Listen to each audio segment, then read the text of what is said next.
Atë janë çështjet më të vështira për të jetuar në Boston. Po, çështjet më të vështira janë ato që ka të bëjnë me njerëzit që njerëzit jo polica dhe jo këta njerëzit që punojnë për të investiguar krime. Për shembull, që do të them këtë është kur bën çështje me droga, me armë, me këto investigime,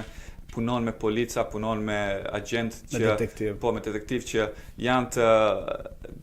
që i dinë se si ta bëjnë punën, e dinë se ç'a ndodh në gjykatë, e dinë se si investigojë krimi dhe ta sjellin çështjet sa më të mirë dhe sa më të bukur që të bësh. Sa më të kopsidur. Po kur merresh me njerëz që janë thjesht qytetar të vendit që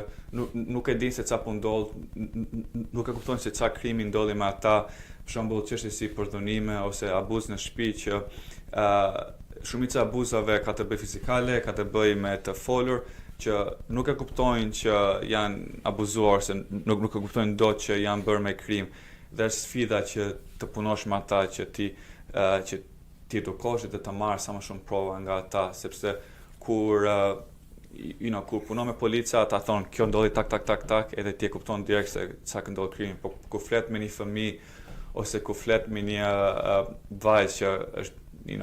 dënuar, abuzuar me vite të tëra, edhe nuk të besojnë se je një huaj, edhe s'të njohin edhe po i bën përpyetje shumë delikate. Është diferenca e kulturave të ndryshme, sepse vijnë nga gjithë. Ka të bëjë për shembull